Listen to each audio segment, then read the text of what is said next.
ఎట్లున్నారు అన్నారు.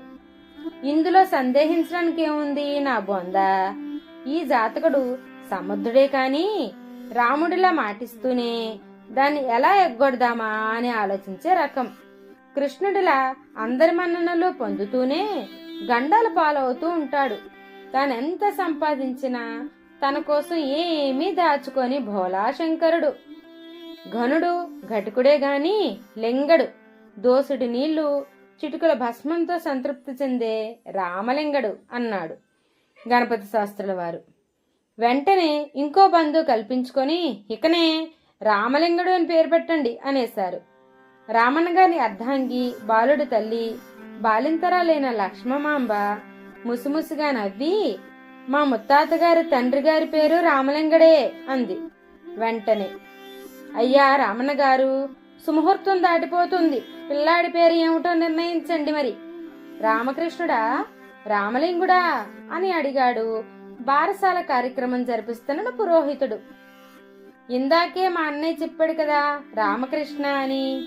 ఏ అన్నయ్య అంది రామన్న గారి చెల్లెలు ఇంటి ఆడపడుచు. అదెట్లా వీలవుతుంది? ఏం బావా, మా చెల్లెలు కాపురానికి వచ్చిన ఇన్నేళ్లకి ఒక్క కోరిక కోరింది, అది తీర్చలేవా? రామలింగడు పేరు పెట్టాల్సిందే అన్నాడు పిల్లాడి మేనమామ ఖరాఖండిగా. ఓ అబ్బో, ఒత్తగొడ్డికి అరుపులెక్కువ అన్నట్టు మా అన్నయ్య కొడుకు మీద మీ పెత్తనం ఏమిటి? బోడి పెత్తనం. మీ రామలింగం సప్తవ్యసనాల్లో పీకల దాకా కోరుకుపోయి కొంపాగోడు వదిలేసి సన్నాసుల్లో కలిసి దేశాలు పట్టిపోయాడు. ఆ బైరాగోడు పేరు మా అన్నయ్య కొడుకు ఎలా పెడతాం అనేసింది ఇంటి ఆడబడుచు ఏసడింపుగా.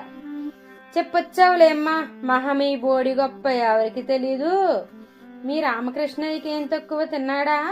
ఇంట్లో మహాలక్ష్మి లాంటి ఇల్లాల్ని క్షోభ పెట్టి ఇంటి పెరట్లో ఒకదాంతో, పొలంలో మరో దాంతో, చెరువు గట్టుకాడ ఇంకో దాంతో, ఇట్లా అడ్డమైన వాళ్ళందరితో సంబంధాలు పెట్టుకొని కుష్ఠరోగం వచ్చి కొట్టుకుపోయాడు.